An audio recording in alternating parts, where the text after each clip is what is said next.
Hello, loves. It's Nina, and welcome back to the podcast. I don't even know. That's like after disappearing for like so many months.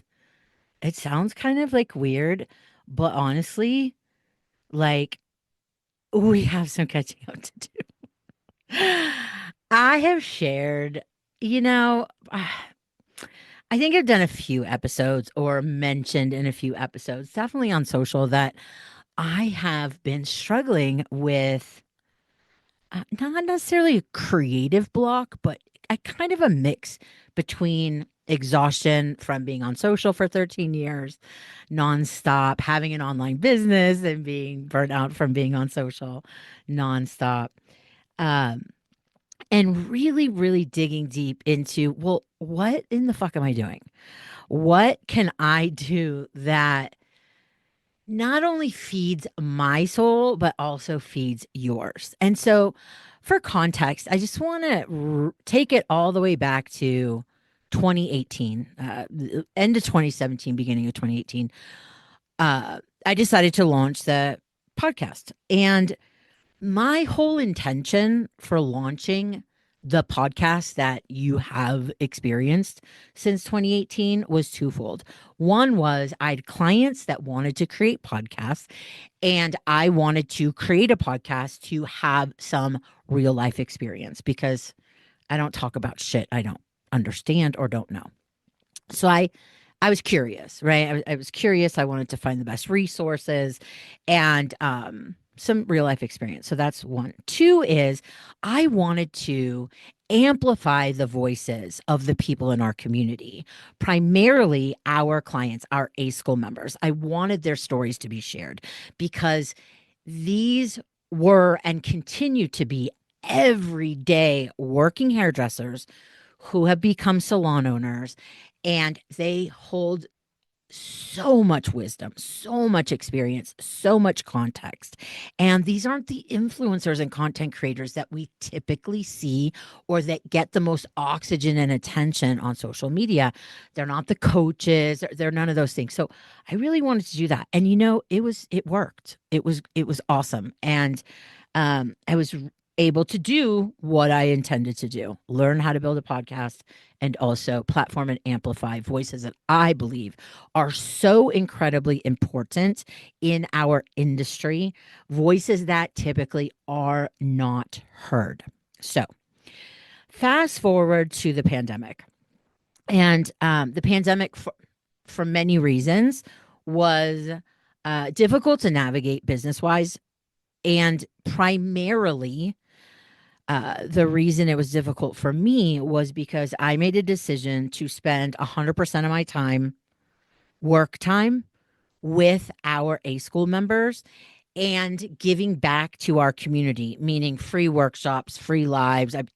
I mean, just so much free contribution in addition to doubling down on my commitment to our A school members. And that meant everything else kind of just went by the wayside. In addition to that, I was in the biggest mental health struggle of my life. And so as we came out of the pandemic, I found that, at least my experience, is many of our clients just were so overwhelmed and committed with rebuilding their businesses and finding more time for joy and personal time and just weren't as interested in being guests on the podcast. And I never created the People Passion Purpose podcast to be about me. It was always about them. And you may or may not know, I made a decision at the end of last year that this would be our last year of A school. In fact, A school will be completely closed down by the end of the summer. And after 11 years leading and managing and guiding that program, I've kind of come to a crossroads. Like, well, what is this? Even, what does this mean? What does this mean for Passion Squared? What does this mean for me? I'm not retiring. I have no plans to ever retire. I love what I do and I love creating. I love empowering the people that I love. It's the whole purpose behind Passion Squared. I've been doing it my whole life. And so I know when I had mentioned some people are like when I said that A school was closing, people are like, "Oh my God, you're retiring." I'm like, "Fuck no, I'm not fucking retiring." So this is just a stream of consciousness, all to get to a point of what's next. Anyhow, so I haven't been active with this podcast because I just haven't felt the connection. I haven't felt the desire. I feel the purpose has run its course. And when that happens, we've all been there as human beings, as leaders, as business owners. Sometimes we just kind of have to be like, okay, like this isn't, I'm not feeling this anymore. And that's exactly how I feel about the podcast. I just haven't been feeling it anymore, thus not making time to create consistent episodes. And I always talk about consistency builds trust. And I've also shared how difficult it's been for me to be so inconsistent since I've had my personal mental and physical health struggles, in addition to the decisions that I've made and taking care of clients and not really doing any content outside of that. So there's a little bit of shame in that, quite honestly, because I do believe that consistency builds trust because I have been talking about that forever. It's in my experience building brands, building people, growing people, leading people, studying businesses of all shapes and sizes over nearly 4 decades. I truly believe that consistency builds trust. So, not being consistent with this podcast really has done a number on me. And I don't necessarily think I need to apologize for that because it's not a sorry thing. It's more of a look, I finally figured out that I'm just not feeling it anymore. So, what in the fuck is next? And why am I recording this today? Well, I had a breakthrough. I knew it was coming. I knew it was coming. And we moved towards what we focus on. And I really was focused on the wrong thing, to be honest.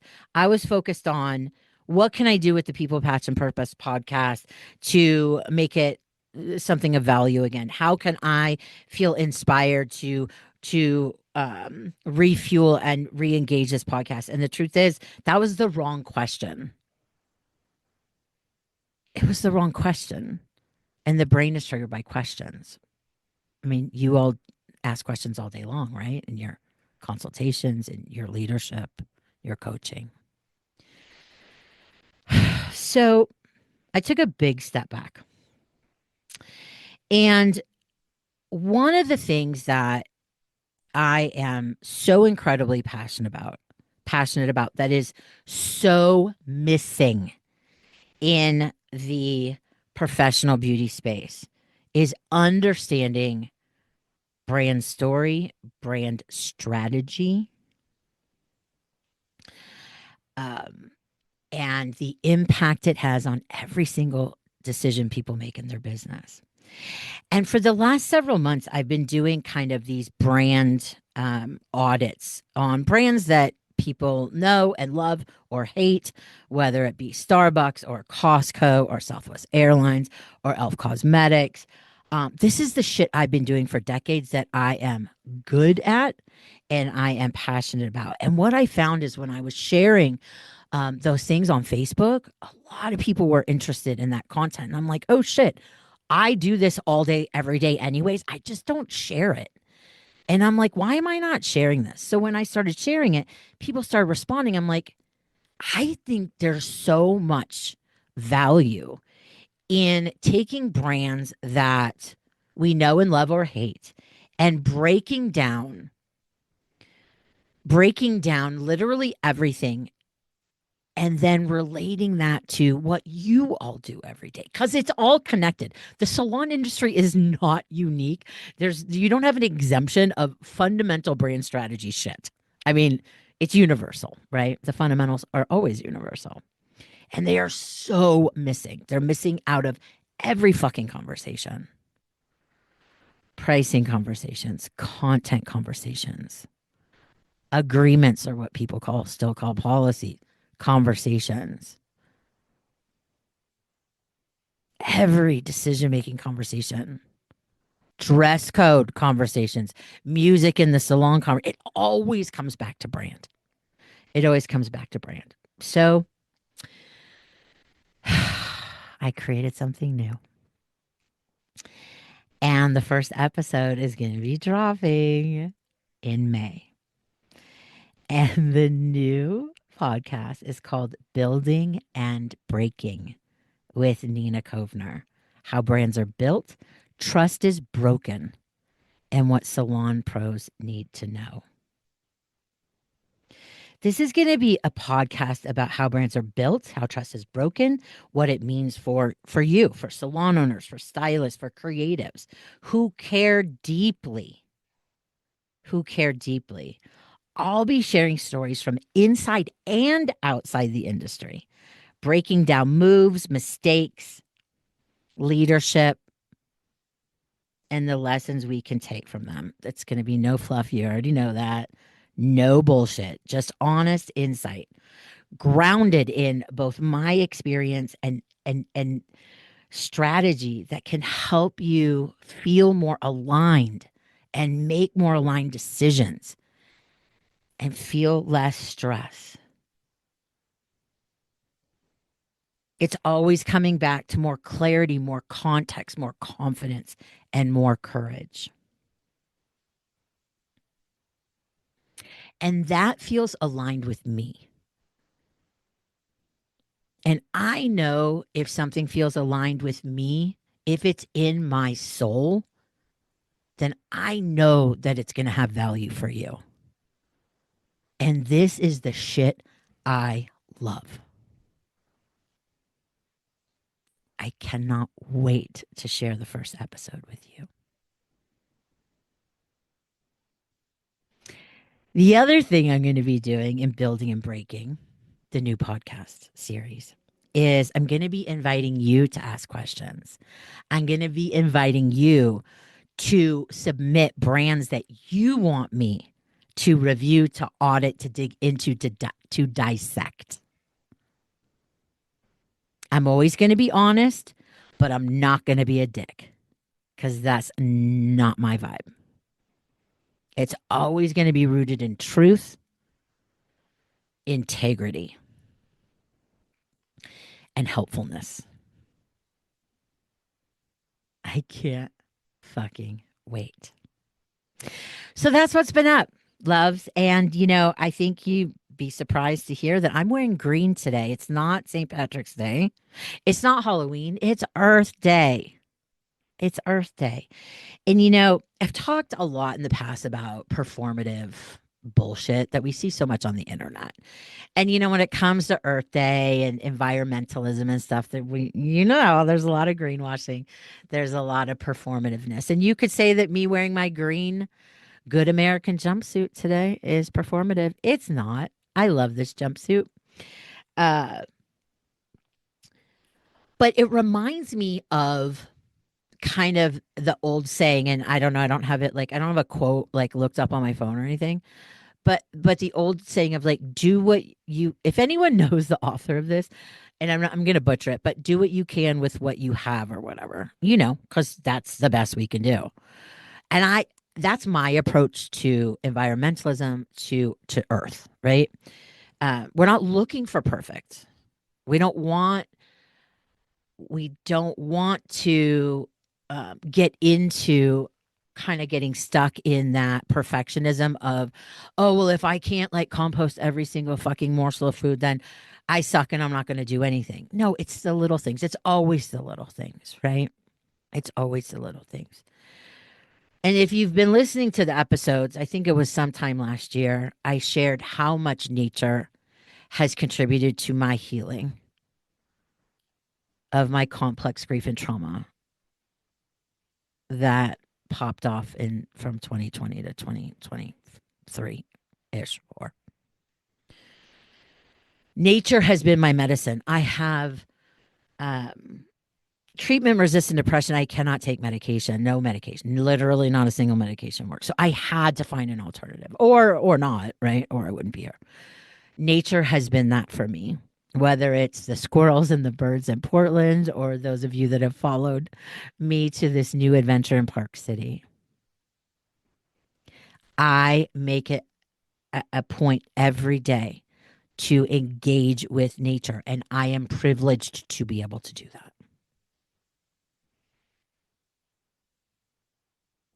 to do it IRL, right? But I also do it online. I do it on TikTok and connect with the animals on there and with the National Park Service in the US and National Geographic. And I try to continue to educate and stimulate my nervous system, regulate my nervous system through nature. So I'm grateful. I'm grateful for you. Thanks for sticking around. It means more than you will ever know. And I'm really grateful for fucking nature and for all the animals, the air we breathe, the water we drink. Like, I mean, I'm not stoned like right now. I don't know. I kind of think I do. Do I sound stoned right now? Uh, but you know what I mean. Like, we take it for granted. We take shit for granted because we just forget. It's not that we're bad people. We're not bad people. We just take shit for granted. Like, oh shit, there's clean air. Wow. Like, what a gift. Oh, I have fresh water to drink. Wow. Like, that's so cool. Oh my God, it rained. That's so awesome. Now the plants will grow and the animals have something to drink. It's a beautiful thing. And it doesn't take much to give a fuck about it. It really doesn't. So think about that on this beautiful Earth Day. And this is the only time I'll be wearing green, you know? Anyways, okay. So thank you so much for listening. I can't wait. I cannot wait to share Building and Breaking with you. I hope you enjoy it. I really do believe there's value in it. And your feedback is so, so, so very important. So if you're listening to this episode and you're like, oh shit, that new podcast sounds like an awesome, awesome idea. I'm so excited. Please let me know. You can slide into my DMs at Passion Squared, at Nina L. Kovner. I always love hearing from you. So thank you so much for listening and have a peaceful day. Bye.